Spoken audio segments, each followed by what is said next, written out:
Today I've got a deck haul to share with you. I bought a huge deck haul to do with decks that I vowed I would never buy, I'd never touch, I'd never go near, I'd never work with. Not for me, thank you, close the door. Also, I'm on a depth year. So what on earth is going on? A deck haul on a depth year? Well, it's been a depth year with shopping, shall we say. It's been a depth year where I've gone really deep on all the things I've already got. It's been a fantastic year actually, but there has been really conscious purchasing throughout the year. Now, it was coming up to the last quarter and there were some goals in my year that I just hadn't shifted on. In fact, I'd gone backwards on some of them. Some real sticking points in my life where I'm repeating the same bad toxic patterns over and over and over again. And I got to the point where I thought, where is the sticking point? Where is the compulsion to repeat? Just what is going on here? And I came up with the decision, as my dog joins me, that there must be some deep shadow areas that I'm either reluctant to go near without realising, or they're really locked away. And then I had a dream. I had a dream where I could see myself battling through different agendas and bringing light into my subconscious world, clearing out a spring clean of my subconscious, demons running. But in the far corner, I could see certain shadows running together and clumping together and hiding and locking me out. And I woke up from that dream and I thought, I've got a hidden shadow corner in my subconscious that I need to unlock. How am I going to do this if it's locked away? And that's when I decided to buy the dark decks that I thought I would never buy. All those decks I vowed I'd never go near.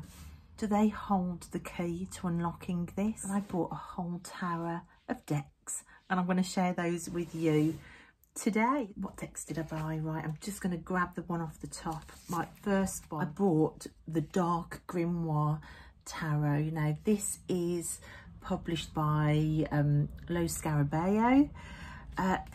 Very, very dark. The booklet that comes with this is not brilliant. It's just a little white book, but it doesn't give you any real descriptions of these cards at all. These are the backs. Very, very dark. So not me. So much a deck that I thought never going near that.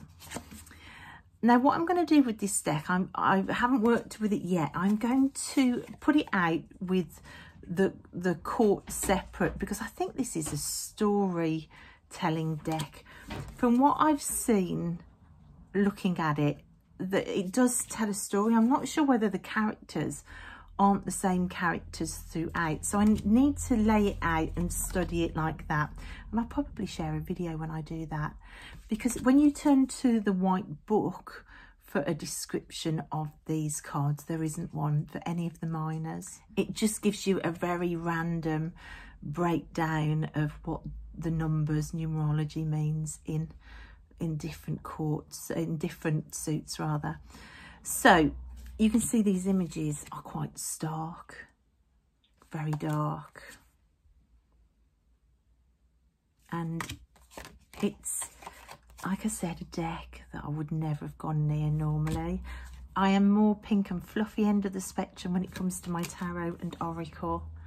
And yeah, this will be interesting for me to work with. So that's the first one, the Dark Grimoire Tarot by Lo Scarabeo. Now, the second deck I brought, which is also a Lo Scarabeo deck, is the Dark Angels Tarot. Now, angels anyway can be quite triggering for me, just because I've had some really traumatic experiences with people who proclaim themselves Christian.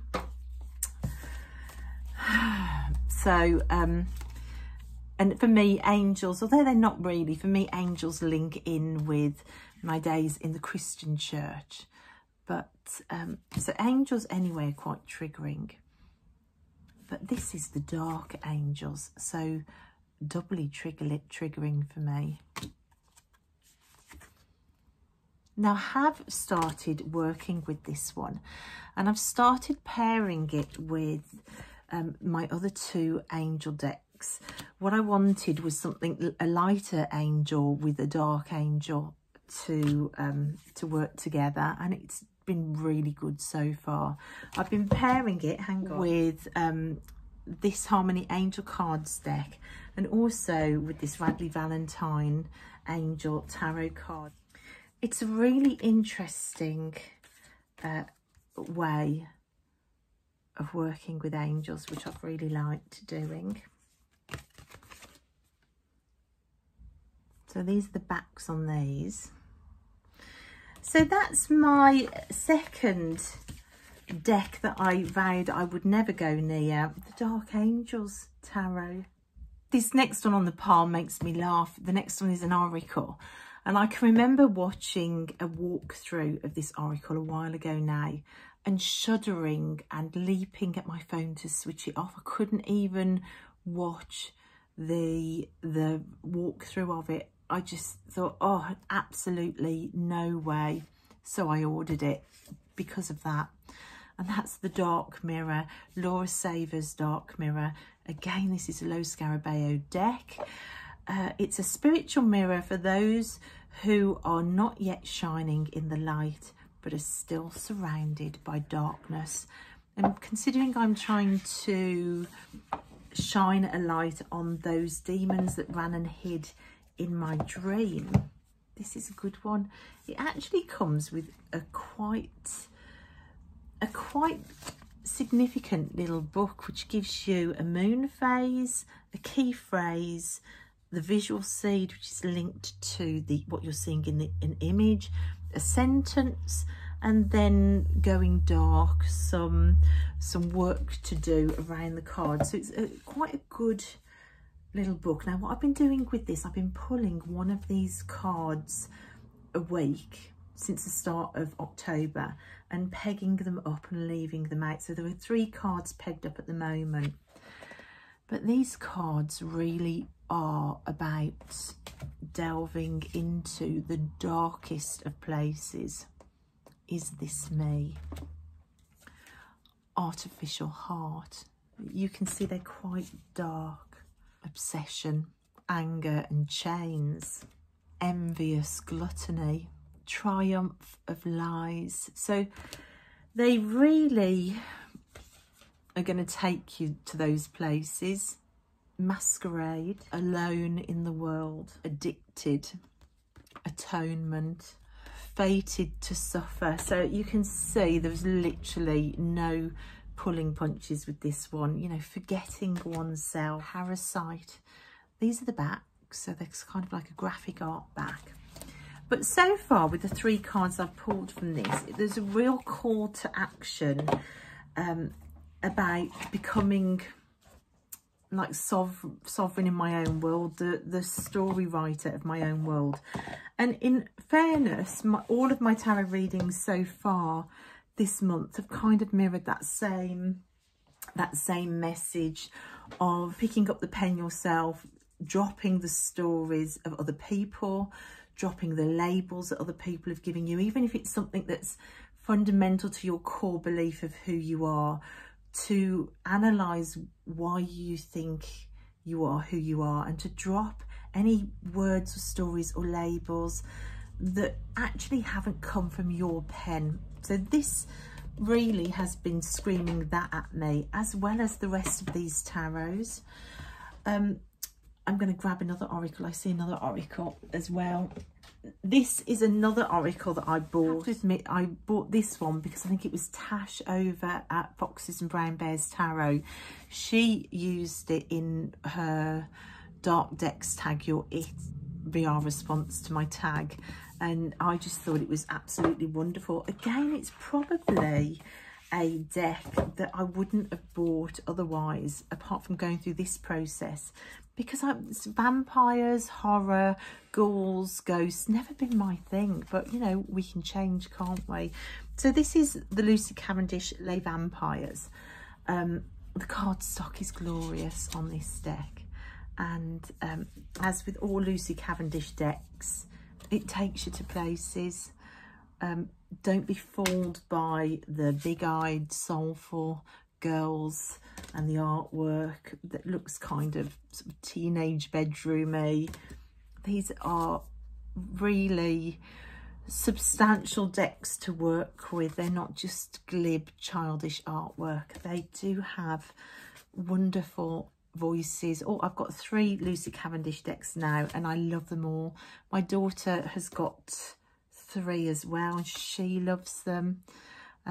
So this was one probably I wouldn't have bought just because of the vampire thing. It's just not really my scene. So you can see when I say that these dark decks are not my thing, they really aren't my thing. I don't think I've ever watched more than 2 minutes of a horror movie without running out of the room in tears. I just can't do it.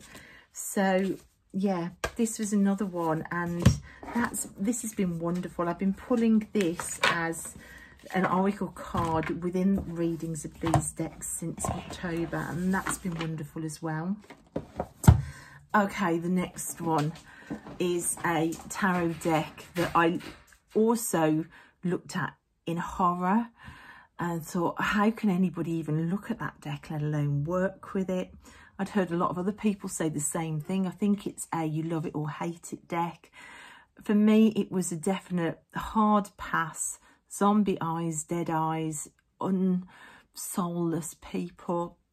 Couldn't be doing with it. Skulls, dead animals, absolutely not. And that's the Hush Tarot. US Games System deck by Jeremy Hush. Just was gonna never ever enter my collection, or so I thought. So of course it went straight onto this deck haul list. Fantastic chunky little book with it that's really good. Again, I love the backs on these. I just think the backs are gorgeous, and the colours in this deck are just so autumnal and perfect for working with in October. I have started working with this deck this week, and I've been pairing it with the Seasons of the Witch Samhain Oracle, which I already had. Oh, these two pair beautifully. I'll put some pictures in of some of the readings I've done this month with them. To say that I immediately changed my mind on this deck, oh, I just love it, is a complete understatement. First time I opened it up, there was like a sort of fizzy excitement running through me, and yeah, I mean, look at her. She doesn't look alive on this carousel looking unicorn, spooky as anything, and yet to work with them, it's a mixture between makes me feel a bit sick and a buzzing excitement. And there is an absolute beauty in these cards. They are dead-eyed, soulless people in there. The animals look like they've just survived some sort of Armageddon. It is dark. There is no two ways about it. I mean, look at that. With the kittens as well. Nobody can deny that this has sort of weird overtones to it, but the readings I've done with it, like I say, have been wonderful. This was the right decision for me, depth or not, to bring these decks in. This deck, I think, is going to make its way into my very, very top favourites. Am I surprised about it? Yeah, massively surprised. But so grateful that I listened to my dreams and listened to the whispers in my head and just went for it. So that's the Hush Tarot, which pairs beautifully with Seasons of the Witch, the Samhain edition, and it's just been mind-blowing. out of all of these decks, the deck that I'm struggling the most to get past that feeling with is this one, the Zombie Tarot. Not only can I not do horrors, but I don't like anything bloodthirsty either. It's one of the reasons why I don't really watch a lot of TV, because I think I've got such a busy imagination and I'm so visual. If I see anything, I can't just pass it off as it's just a movie or it's just make-believe. And I'm finding it the same with this deck. I'm seeing like weird creatures that are turning into zombies and brains on scales and, you know, sad kids in graveyards and hands creeping up behind you. I think it's the flesh on the bones, or as I've said it, I picked up the Ace of Wands. It's that really, really struggling. And I won't be using this deck by itself or paired with too many things. Purely, I brought the Zombie Tarot, as you may have seen on my channel, to pair with the Nicoletta Ciccoli deck, because some of my biggest shadow areas are to do with childhood trauma and family trauma, family scapegoating, family betrayal. And I think this Nicoletta Ciccoli deck was already keying into some of those issues, but paired with the Zombie Tarot, it gets straight past any blockages and gets straight to the point. I've started doing readings this week with these two together, and I think I might have to do a whole video in its own right about overcoming family trauma and show you some of the readings of this deck that are prompting me to speak out about it. So I do struggle with this deck, but it's doing its job. Paired with the Nicoletta Ciccoli, it is unbelievable. It's so good. And yeah, I don't regret it at all, even though I do struggle with it, and I probably am going to have to put it at the back of the shelf so I'm not looking at the box. It's doing its job with the Nicoletta Ciccoli, and I'm thankful for that. So that was the Zombie Tarot. Now I do have two more decks to share, but one of them still hasn't arrived. So I might have to do a straight unboxing when that last one arrives. So I've only got one more really to show you. And that's another deck I said never to, that I clicked off flip throughs because I didn't like it. And that's the Shadowland Tarot. Now this is the deck that I first started working with in October out of my haul. I mean, look at the box. That yellow and black is just so fantastic, and all of these swirls are so sort of Tim Burton-esque, aren't they? It comes with the most amazing guidebook, which I absolutely adore this guidebook. So really good. The cards themselves, these are the backs. I love the backs. I've loved the readings that I've got from this deck. I'll put some pictures in of some of the readings I've done, and I can't believe these words are coming out of my mouth. My only gripe is the gilding. It's gold and shiny and I'm moaning about it. I think these dark decks must be getting to me, but I find it really scratchy. I only have very tiny little fingers. It's matte cardstock, but it's quite stiff, so it's quite a chunky deck and it's quite stiff to shuffle already. And then you put into the mix quite sharp scratchy gilding as well, and I'm finding to riffle shuffle this deck my fingers are getting sore, and I've never had that happen before. I think the gilding would be fine if the cardstock wasn't quite as chunky, but with the cardstock being as thick as it is, I think then the gilding on top of it is just a step too far. I could overhand shuffle, and I do, because that's part of my shuffling process, and it does overhand shuffle really nicely. But the way I like to shuffle, I like to riffle shuffle first, and then I like to overhand shuffle, and I go for jumpers. and we just got the 6 of Wands.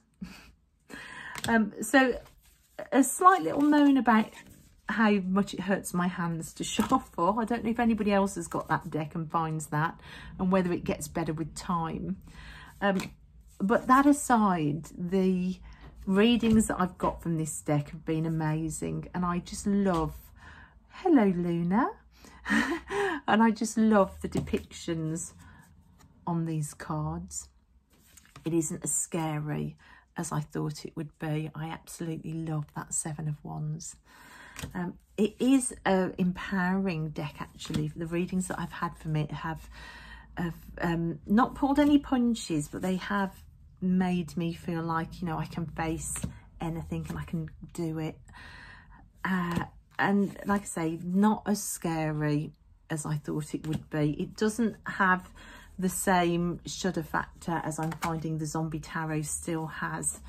This has made me smile more times than it's made me shudder. So yeah, I'm glad I've got it. I wish the gilding wasn't quite as scratchy, but there you go. I think overhanding or shuffling the deck in 2 piles might be a way to go. But that's the Shadowland Tarot, and that's the last of this decks I thought I would never buy deck haul. Like I say, there's one more on its way. I wonder if you can guess what that one deck is. I challenge you to guess in the comment section below, and as soon as that comes, if it does eventually arrive, I will unbox it and you can see if you got it right. So the decks that I vowed I would never ever work with, I'd never buy, I'd never want them in my collection, hard pass decks, all of a sudden they're all here, and I'm trying to get into that pesky hidden locked corner where those last few demons have run to. I'm coming to get you guys, there's no doubt about it. So if you listen to your dreams, it might cost you a deck haul. You might have to sometimes leap off the depth of your wagon. I'm okay with that. I hope you enjoyed that, guys. Thank you for watching. Try and guess what that last deck is, and I'll see you next time. Bye.